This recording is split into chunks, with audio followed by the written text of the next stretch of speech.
Bienvenue sur Cardio Online pour cet atelier pratique intitulé Cardiomyopathie hypertrophique obstructive, de quoi parle-t-on? Je suis ravi de vous retrouver ce soir. Je suis le docteur Charles Fauvel, cardiologue au CHU de Rouen, et j'ai la chance d'être entouré de plusieurs experts sur le sujet. Le professeur Patricia Réan, qui est cardiologue au CHU de Bordeaux, le professeur Albert Agege, cardiologue à l'hôpital européen Georges Pompidou à Paris, et le professeur Nicolas Manzancal, cardiologue à Ambroise Paré à Boulogne-Billancourt. Sur cette diapositive, vous allez voir nos conflits d'intérêts. Aujourd'hui, on va parler tous ensemble de la cardiomyopathie hypertrophique, cette fois obstructive, et les objectifs de notre atelier sont les suivants. Tout d'abord, savoir rechercher une obstruction et calculer le gradient d'obstruction. Deuxième objectif, connaître les différents tests permettant de rechercher cette obstruction. Et le troisième objectif, c'est de savoir utiliser successivement les tests de provocation pour démasquer l'obstruction, connaître leurs limites et leurs conséquences pronostiques. Alors, de quoi on va parler aujourd'hui? On va parler de la CMH obstructive.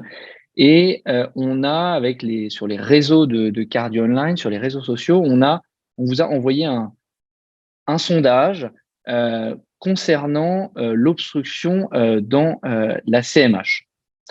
Le sondage, le voici, et donc 453 participants, ce qui est assez important. Et la question était la suivante: devant une CMH, comment détectez-vous l'obstruction? Première proposition, vous avez été 54 à répondre à celle-ci. Un souffle cardiaque éjectionnel fait suspecter une forme obstructive. Deuxième proposition, un SAM en échocardiographie me permet de conclure à une forme obstructive. 28% d'entre vous ont répondu. Troisième proposition, seule la mesure en Doppler continu du gradient moyen au travers de la chambre de chasse ventriculaire gauche me permet d'affirmer l'obstruction. 38%.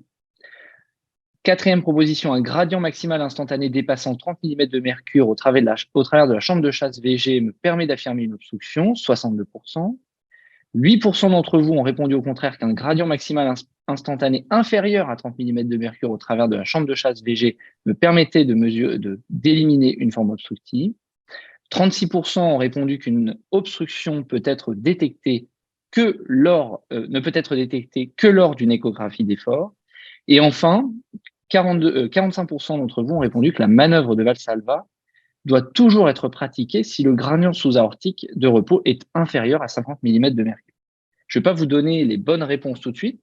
On va pouvoir en discuter tout au long de cet atelier pratique.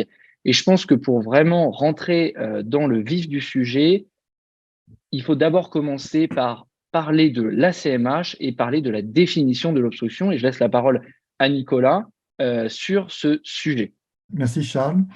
Donc, on va commencer par voir ce que c'est qu'une cardiomyopathie hypertrophique. Et donc, avant de parler d'obstruction, il faut savoir de quoi on parle. Donc, dans un premier temps, bien sûr, c'est l'échographie qui est l'examen clé central pour ce diagnostic de cardiomyopathie hypertrophique. Et donc, ces mesures se font essentiellement en télédiastole, en coupe parastanale petit axe à privilégier. Et donc, on a deux paramètres à connaître, enfin deux valeurs seuil différentes. Si vous avez un contexte familial, à ce moment-là, la valeur seuil, c'est de 13 mm. Il faut que votre épaisseur de paroi au niveau du ventricule gauche soit supérieure ou égale à 13 mm. Et quand vous n'avez pas de contexte familial, à ce moment-là, c'est le plus important, cette valeur, c'est 15 mm, au-dessus de laquelle on parle de cardiomyopathie hypertrophique. Et il faut caractériser cette hypertrophie, où est-ce qu'elle est localisée, si elle est vraiment à tendance asymétrique, et ce qui est classiquement retrouvé. Et les recommandations européennes ont clairement mis en avant l'échographie dans ce diagnostic. Et vous avez également, si vous êtes intéressé plutôt par du français, vous avez le PNDS des cardiomyopathies hypertrophiques qui est sorti la dernière, et vous pouvez le télécharger sur le site de l'HAS pour toutes ces définitions. Vous avez souvent associé une dysfonction diastolique.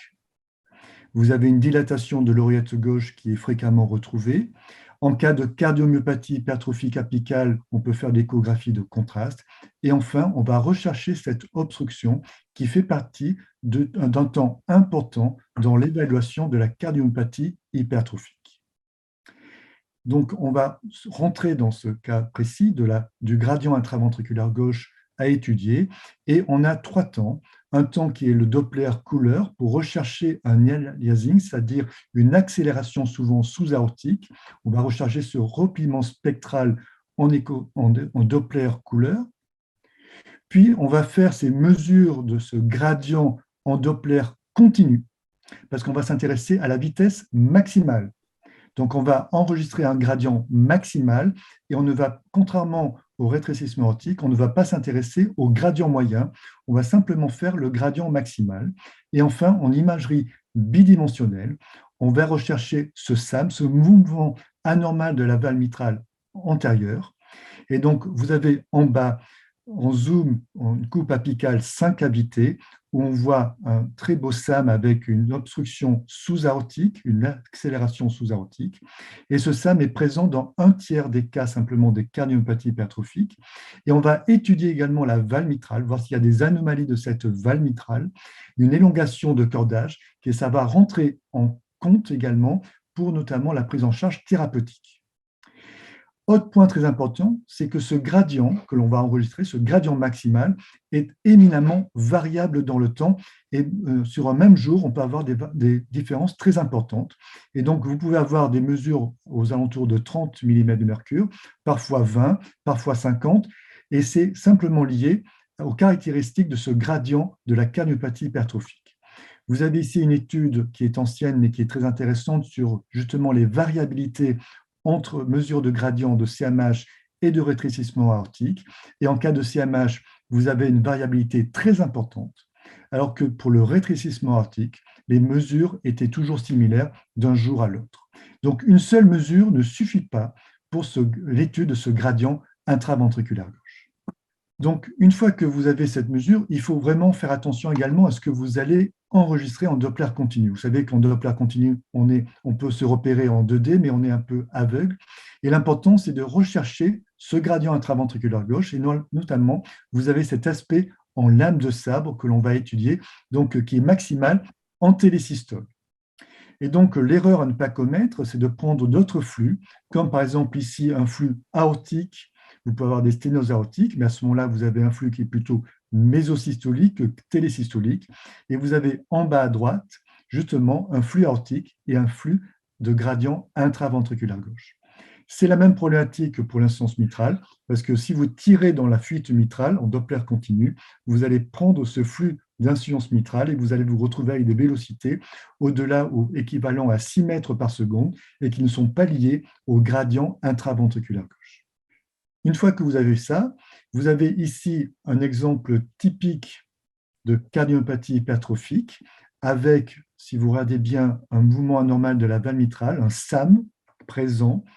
Et si vous pouvez zoomer sur cette chambre de chasse ventriculaire gauche, vous mettez un Doppler couleur là-dessus et vous voyez cette accélération sous-aortique que vous allez pouvoir enregistrer également en Doppler continu. Et vous avez ce flux qui est caractéristique, qui est télésystolique en lame de sable, qui témoigne d'une obstruction intraventriculaire gauche en cas de cardiomyopathie hypertrophique. Ce n'est pas pathognomonique, mais en tout cas, vous avez souvent à ce moment-là cette obstruction que l'on peut étudier en Doppler continu. Ça, c'est dans la forme typique, mais vous avez également des obstructions qui peuvent être médio-ventriculaires, comme au-dessus, où vous avez ce repérage en Doppler couleur, où vous avez cette accélération qui n'est pas sous-aortique, mais médio-ventriculaire gauche, avec également l'enregistrement en Doppler continu. Et vous avez également, notamment dans la cardiomyopathie hypertrophique apicale, des obstructions apicales qui peuvent engendrer des anévrismes apicaux. Et vous avez ici un enregistrement, alors là c'est en Doppler pulsé pour être très précis, où vous avez des obstructions systoliques, mais également diastoliques. Donc ça, ce n'est pas la norme. Classiquement, c'est le gradient sous-aortique que l'on va enregistrer, mais vous avez ces différents types possibles en cas de CMH. Vous avez cette étude de Marron qui a été publiée il y a quelques années sur des patients qui avaient une cardiomyopathie hypertrophique. Et quand on étudiait cette obstruction intraventriculaire gauche, 1/3 des patients avaient une obstruction intraventriculaire gauche significative au-delà de 30 mm de mercure au repos. Et de manière très intéressante, quand il aura fait faire des efforts à ces patients-là, il s'est rendu compte que ce 30% d'obstruction passait à plus de 2 tiers de patients qui avaient une obstruction intraventriculaire gauche. Donc, vous avez des obstacles qui apparaissent dans des circonstances particulières et il faut savoir les dépister, ce qu'on verra tout à l'heure, notamment avec Patricia et Albert. Pour faire une synthèse par rapport à ça, vous savez que la CMH sarcomérique, c'est la plus fréquente des cardiomyopathies hypertrophiques, des cardiomyopathies, c'est 1 pour 500 personnes. Et au repos, vous avez 1 tiers des patients qui ont une obstruction. À l'effort, ça passe, si vous faites la somme repos et l'obstruction à l'effort, il y a 70% de nos patients qui ont une obstruction. Mais il faut bien être conscient que ce gradient varie avec l'effort et avec les conditions de charge, et c'est pour ça qu'il faut savoir répéter ces mesures. Et surtout, il est corrélé aux symptômes. Et vous avez 2 valeurs à connaître. Le gradient significatif, c'est au-delà de 30 mm de mercure de gradient max, toujours on parle de pic, de Vmax, on ne parle pas de gradient moyen. Et enfin, le gradient supérieur à 50 mm de mercure, ça a une valeur pronostique, mais également thérapeutique. Et donc, à partir de ces obstructions, vous avez 3 types de cardiomyopathie hypertrophique. La première, c'est la CMH qui est obstructive à l'état basal, avec un gradient supérieur à 30 mm de mercure. La non obstructive, c'est le deuxième cas, où vous avez des gradients qui sont en dessous de 30 mm de mercure au repos ou à l'effort. Et la CMH avec une obstruction labile, pas significatif au repos, et qui devient significatif avec des méthodes de provocation. Donc, vous avez ces 3 types de cardiopathie hypertrophique obstructive ou non obstructive, et avec 2 tiers de patients au moins qui présentent une obstruction au repos ou après provocation. Merci Nicolas. C'est vrai qu'on a déjà beaucoup d'informations. Comme tu l'as très bien dit, il faut vraiment se poser devant l'écho avec les 3 temps qui sont importants, le bidimensionnel, le Doppler couleur, le Doppler continu, et savoir répéter les mesures, puisque finalement 70% des patients vont avoir une obstruction.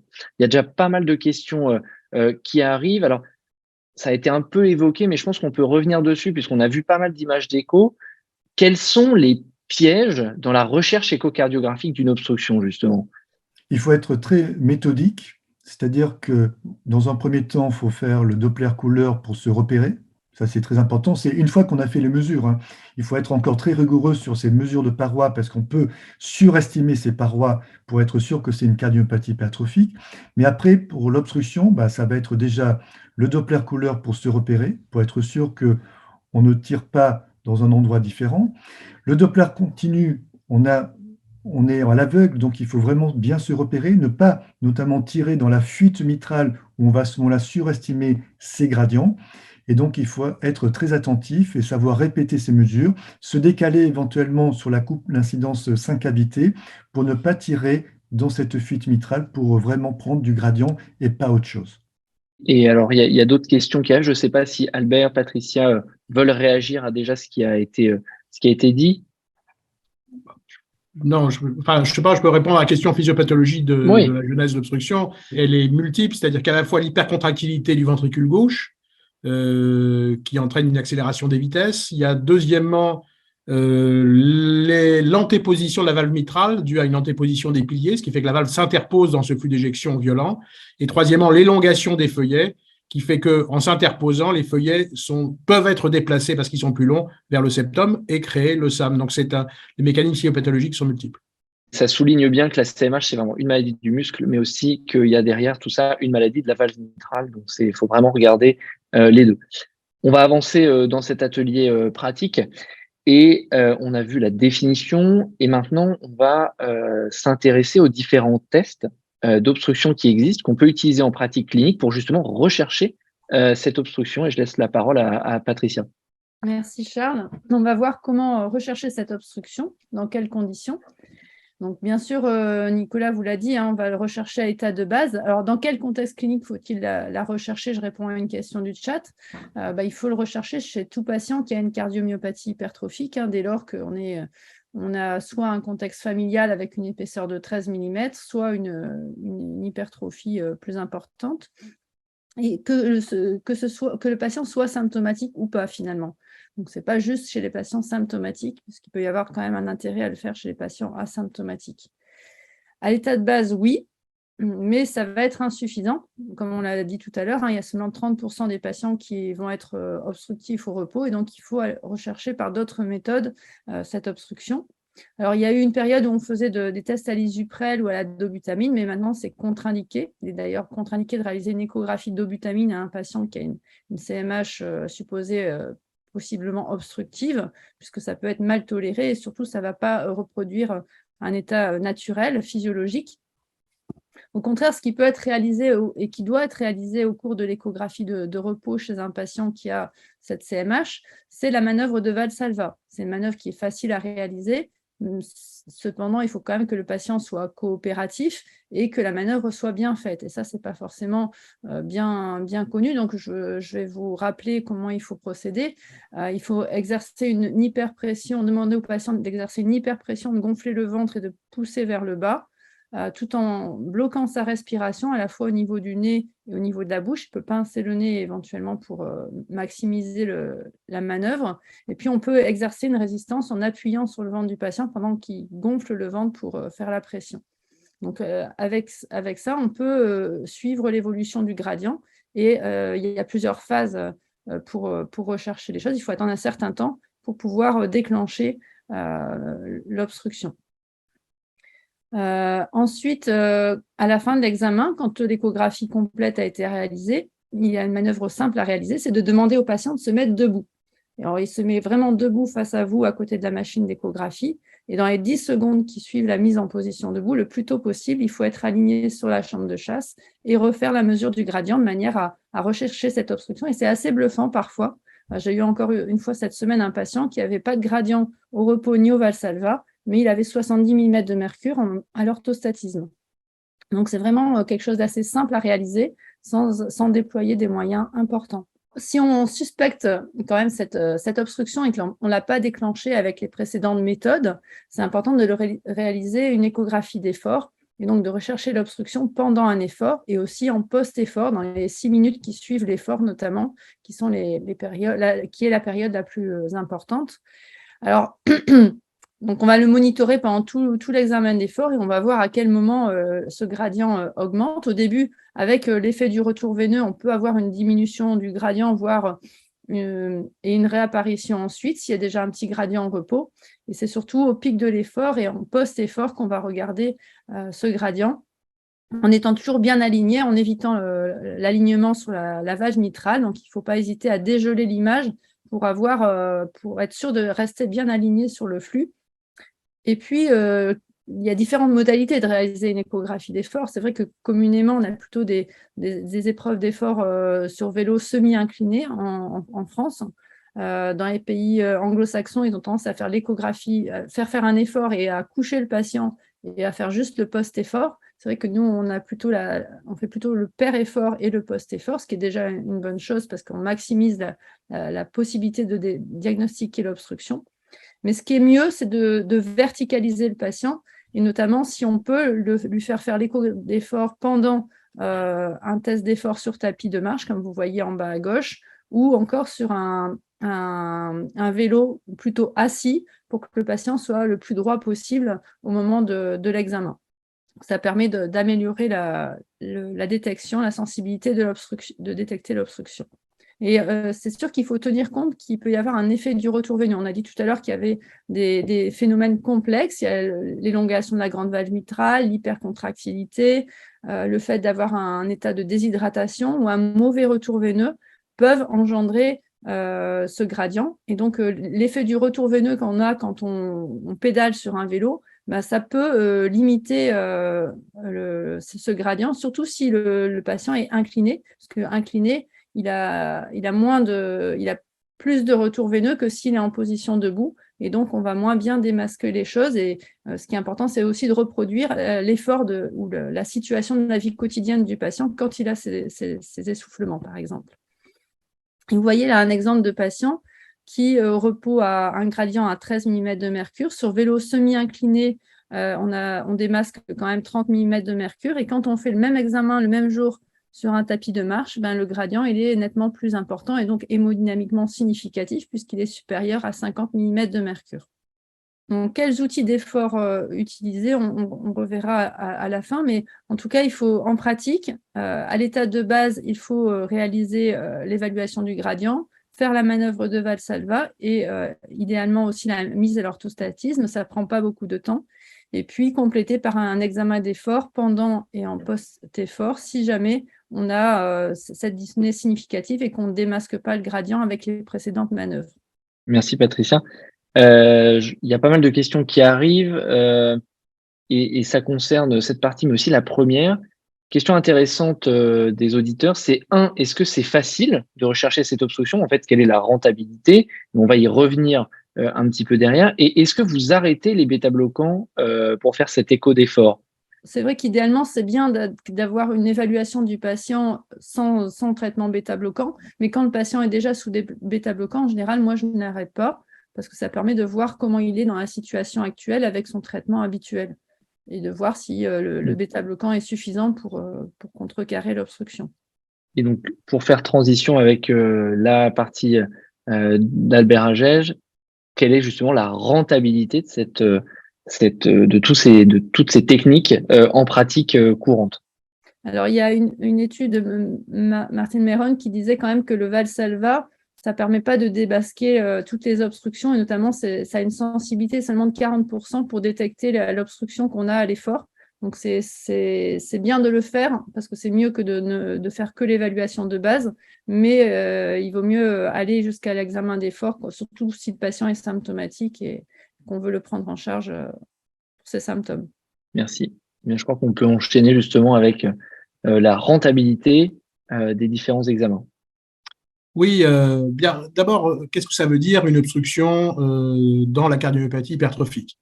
En général, et de manière très grossière, quand les gens sont obstructifs et plus ils sont obstructifs, plus ils sont symptomatiques, plus ils sont limités à l'effort. Autrement dit, sa présence et l'importance de l'obstruction est corrélée à la gêne YHA. C'est démontré par le fait que lorsqu'on fait une myectomie, c'est ce schéma-là, eh bien, en post-myectomie, le pic de VO2 s'améliore considérablement. Ça montre bien que lorsqu'il y a une obstruction, on est gêné, et lorsqu'il n'y a plus d'obstruction, on est amélioré d'un point de vue objectif. Lorsqu'on utilise des médicaments qui sont très efficaces pour diminuer le gradient, parmi les plus efficaces aujourd'hui, on a les inhibiteurs de la myosine, qui ne sont pas encore là, mais qui vont arriver, eh bien, on diminue considérablement l'obstruction et on améliore de manière très significative la qualité de vie par rapport à un placebo. Donc, ça montre bien aussi que l'obstruction, c'est très bien corrélé à la gêne fonctionnelle. Lorsqu'on utilise nos drogues habituelles pour diminuer l'obstruction, bêta-bloquants notamment, par exemple, eh bien, on ne rend les gens non obstructifs inférieurs à 30 que dans une minorité des cas, probablement de l'ordre de 20% pour les bêta-bloquants, de l'ordre de 40% pour l'isopyramide, en tout cas au repos. Alors que dans la majorité des cas, avec les inhibiteurs de la myosine, on a une efficacité sur l'obstruction de repos comme d'effort. Donc, tous les médicaments n'ont pas la même efficacité et les actuels ont une efficacité relativement limitée. Alors, deuxièmement, à la fois, c'est corrélé à la gêne fonctionnelle, mais c'est aussi corrélé au pronostic. Lorsqu'on a pas d'obstruction à l'état basal, au repos, et on a vu un tiers des patients environ, eh bien, il y a seulement 1,6% des patients qui vont évoluer vers une gêne fonctionnelle sévère, stade 3, 4 et NYHA, 1,6% par an. Lorsqu'on a une obstruction uniquement à l'effort ou en post-effort, un tiers des patients encore, 2 fois plus de patients, 3,2% par an, vont évoluer vers une gêne fonctionnelle sévère.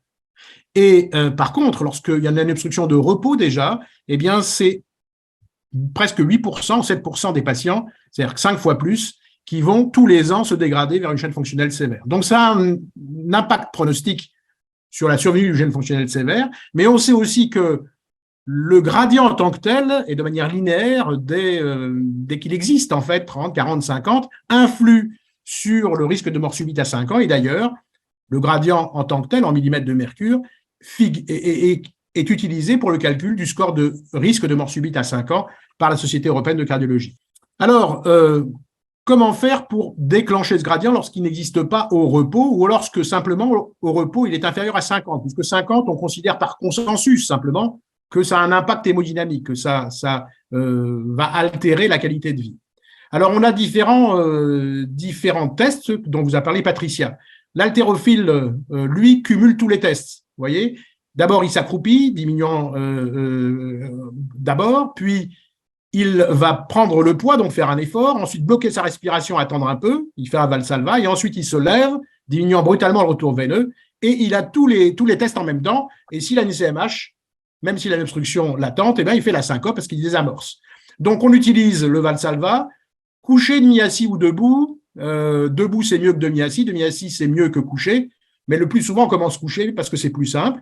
On le fait en pic ou en post-effort, selon les habitudes de chacun. Là encore, l'effort fait sur tapis ou sur vélo. En fait, la Société européenne de cardiologie recommande de faire comme on sait faire et comme on a les appareils chez soi. Et si on n'a pas la bonne table basculante, eh ben on fait avec ce qu'on a. Mais il faut savoir que ces tests sont d'autant plus sensibles qu'ils sont faits en position qui est plus proche de debout. La suivante.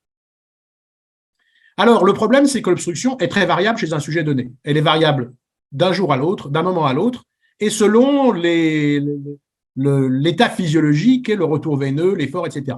On sait que l'obstruction augmente à l'effort, c'est classique. On sait qu'elle augmente au Valsalva, on sait qu'elle augmente en position debout, on sait qu'elle augmente si on donne des drogues inotropes positives, comme la digoxine, par exemple.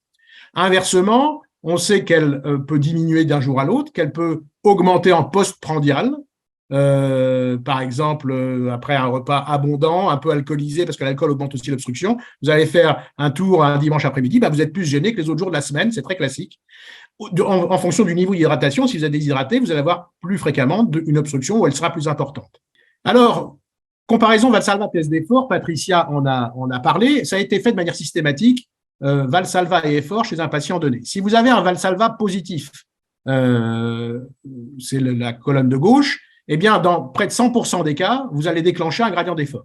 Autrement dit, le Valsalva qui déclenche un gradient supérieur à 30, eh bien, si vous faites un effort un peu plus tard, vous allez déclencher un gradient également supérieur à 30. Donc, on peut suspecter qu'à l'effort, il se passe également quelque chose. Par contre, si vous avez un Valsalva négatif, eh bien, un certain nombre de patients, environ 40%, vont déclencher tout de même un gradient à l'effort. Donc, c'est moins sensible que l'effort pour déclencher un gradient. La deuxième information importante, c'est que le gradient à l'effort sera systématiquement, ou le plus souvent, beaucoup plus important que le gradient au Valsalva. Si vous déclenchez chez un patient qui n'a pas de gradient de repos, un gradient à 35 ou 40 au Valsalva, vous risquez à l'effort d'en déclencher un à 70. Donc, il faut compléter dans ces cas-là, notamment lorsqu'on n'a pas atteint le seuil de 50, par un gradient d'effort. Alors, Patricia avait comparé chez un petit groupe de patients les différentes techniques dont on dispose, et c'est les barres à gauche. On faisait une écho avec mesure du gradient au repos, mais avec un patient qui fait un Valsalva, puis un patient qui se met en position debout, on déclenche plus souvent des gradients supérieurs à 50 mm de mercure si on fait ces échos debout qu'au Valsalva. Là, au milieu, on fait un effort, on mesure au pic de l'effort ce qui se passe. D'abord sur position semi-assise ou semi-allongée, et puis en comparaison en position en post-effort, au pic de l'effort, sur tapis roulant, eh bien on voit que lorsqu'on est debout sur tapis roulant, eh bien on va déclencher plus fréquemment ces gradients significatifs. Enfin, même si on fait les gradients en post-effort, le fait de le faire en post-effort après avoir fait un effort debout sur tapis roulant déclenche plus fréquemment un gradient significatif supérieur à 50 que lorsqu'on étudie ce gradient en post-effort après avoir fait l'effort simplement en position semi-assise ou semi-couchée. Donc, les tests n'ont pas la même rentabilité. On a publié également, et c'est dans les recommandations européennes, le fait que de se mettre de la position accroupie à la position debout sensibilise encore plus le test. On diminue très brutalement le retour veineux, et ce squat to stand, accroupi, position debout, déclenche des gradients beaucoup plus importants et beaucoup plus facilement que le Valsalva. Un bon test, c'est l'écho postprandial. C'est les Italiens qui ont fait ça. Ils faisaient manger à leurs patients 1 heure avant l'effort, une pizza, la taille grande, comme la pizza familiale, comme on dit, la margarita, 1000 calories, elle est bien grasse, et vous faites après les différents tests. Et vous dites qui va être positif parmi ces 92 patients qui n'avaient pas d'obstruction au repos. Eh bien, si vous faites le Valsalva à jeun, 23% seulement des patients vont avoir une obstruction provoquée. Si vous faites l'effort à jeun à 33%, c'est un peu mieux que le Valsalva, mais bon. Et si vous faites le postprandial au repos simplement, 74% des patients vont avoir une obstruction provoquée. Vous voyez donc que si vous avez des tests négatifs, faites revenir le patient après qu'il soit allé au restaurant et vous allez peut-être trouver un test positif. Alors, il faut donc faire repos, Valsalva, effort jusqu'à traquer un gradient supérieur à 50, et il faut savoir à quoi est dû ce gradient. Il est le plus souvent dû à un SAM de la valve mitrale. OK, très bien. Il faut bien sûr différencier ce gradient qui apparaît progressivement au Valsalva, comme vous voyez ici sur le cliché, de la fuite mitrale qui contamine parfois ce jet d'obstruction. On a vu des questions passer sur quelle coupe utiliser. On peut utiliser la coupe 4 cavités ou la coupe 3 cavités, comme on veut, 5 cavités plutôt, ou 3 cavités pour mesurer le gradient. Alors, pourquoi traquer le SAM? Parce qu'il faut voir à quoi correspond anatomiquement l'obstruction qu'on détecte. Par exemple, ici, vous avez une valve mitrale très, très longue qui, à elle seule, cette petite valve très longue, provoque le SAM et l'obstruction. C'est important de savoir que c'est ça qui provoque l'obstruction, parce que, bien évidemment, la seule correction de l'inhibition de la contractilité, l'inotropie négative, ne va pas suffire à supprimer ce gradient, ni même d'ailleurs peut-être la myectomie. Donc, ça a des conséquences thérapeutiques. Un autre patient qui est comparable à celui qu'a montré Nicolas au début, c'est une obstruction médio-ventriculaire. Et bien évidemment, cette obstruction médio-ventriculaire, elle n'est pas pareille que l'obstruction due à un SAM. Donc, c'est important de savoir où ça se passe, quel est le siège. Et la suivante, enfin, l'oblitération apicale, qui est juste la vidange de l'apex hypertrophié, donne des courbes à sommet très tardifs. Ça n'a pas de signification hémodynamique. On n'a pas besoin de traiter ça.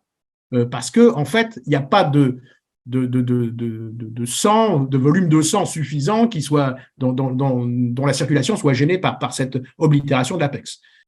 Si l'on veut résumer, 2/3 des CMH sarcomériques sont obstructives, gradient supérieur à 30, soit à l'état basal, au repos, soit après provocation.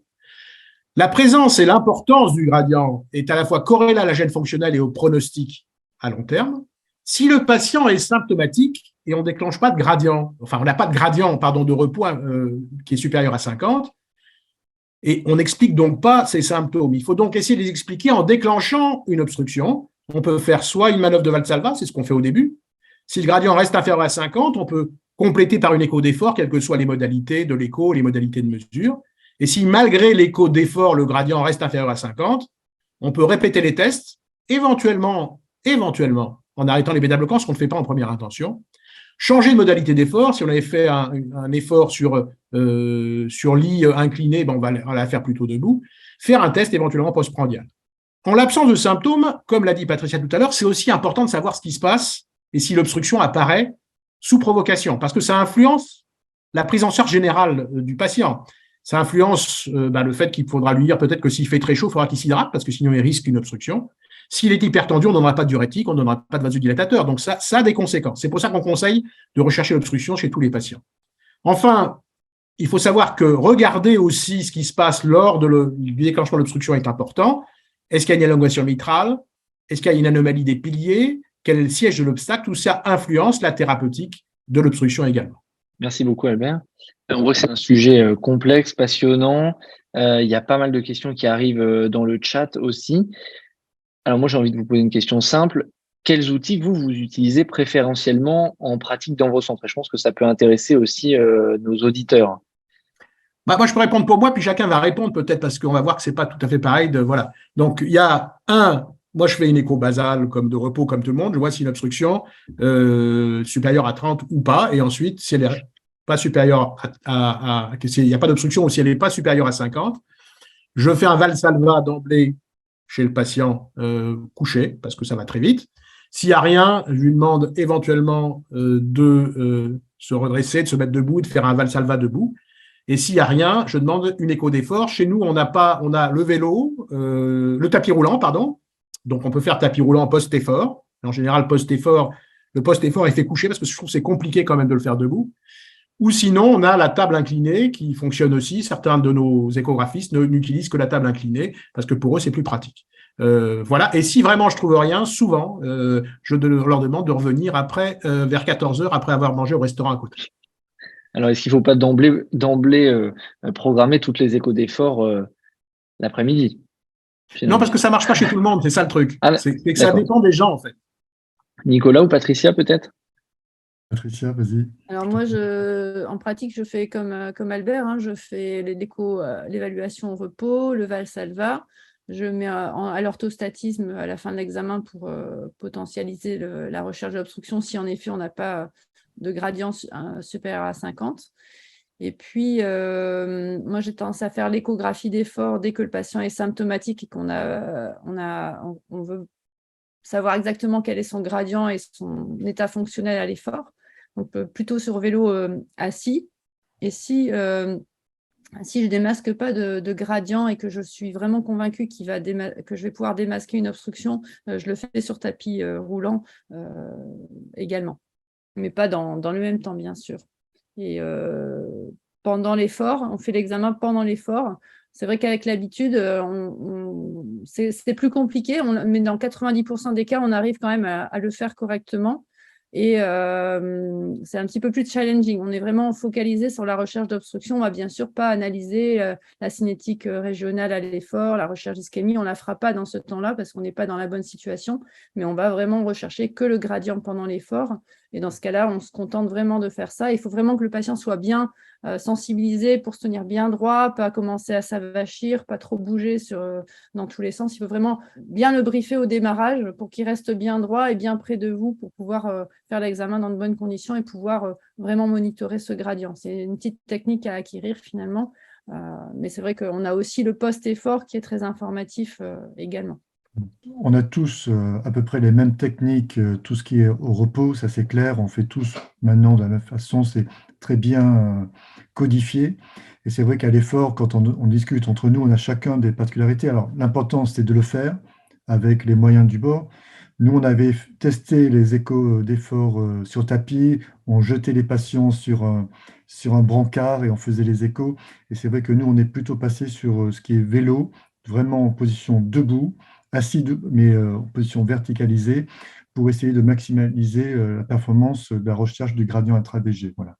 Et après, c'est challenging, il faut être à l'aise, c'est-à-dire que si on a du mal à le faire, il vaut mieux le faire un peu moins bien, mais l'important, c'est de faire cette recherche à l'effort. Et c'est vrai que la pizza effort, on en a discuté un petit peu avant l'émission. Je pense que je vais essayer ça et je vais essayer de faire un partenariat avec des pizzas à côté de chez moi, ça c'est clair. Ça, je pense que c'est intéressant. Ça peut être intéressant, comme ce que fait déjà Albert à l'HEGP, où à mon avis, il a des partenariats. Je vais essayer de faire la même chose. Okay. Mais je pense que c'est important, c'est très important. Et ce qui est plus important, c'est de renouveler ces tests. C'est ça qui est également important, c'est de les renouveler. Alors, les recommandations européennes disent tous les 2-3 ans, vous renouvelez l'effort, et s'il y a des symptômes plus précocement, voilà. Après, c'est ça, c'est au cas par cas, c'est quand même une maladie rare, et donc c'est au cas par cas, en fonction du patient, renouveler quand on pense qu'il y a besoin. Parce qu'il y a un point important, c'est que les patients s'habituent à leur gène fonctionnel et ils s'adaptent de telle sorte qu'ils ne sont pas forcément symptomatiques, ils disent qu'ils ne sont pas symptomatiques alors qu'ils le sont.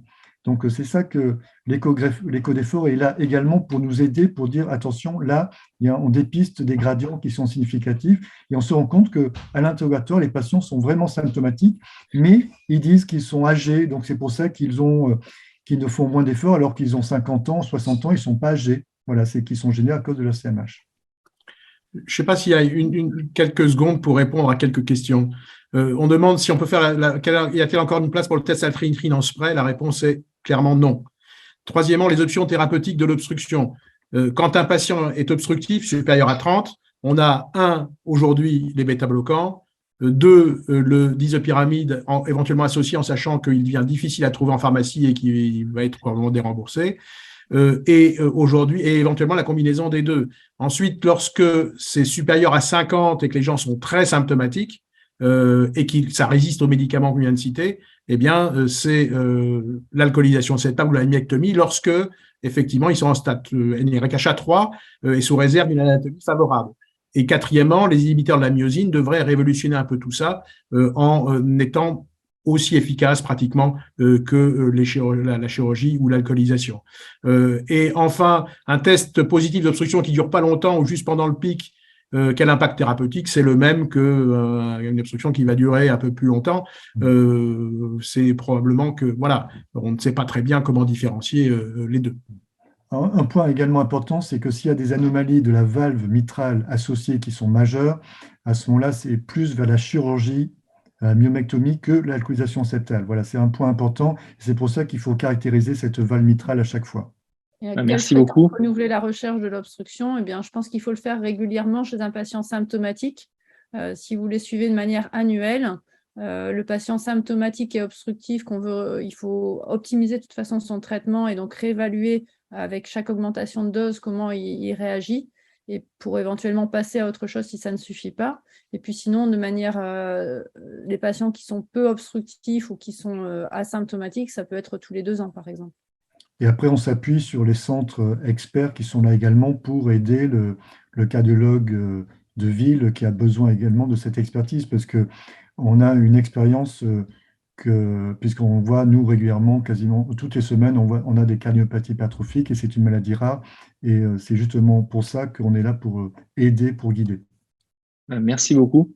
En effet, je pense qu'il ne faut pas hésiter à demander à des centres experts pour des décisions qui sont parfois difficiles, où il y a la valve mitrale qui joue, il y a de l'hémodynamique, il y a la myomectomie, tous les traitements Péros qu'on peut proposer. Il me reste 1 minute 30 pour vous donner les résultats du sondage qu'on vous avait proposé au début de cet atelier pratique. Alors, devant une CMH, comment détectez-vous l'obstruction? Les bonnes réponses étaient les suivantes.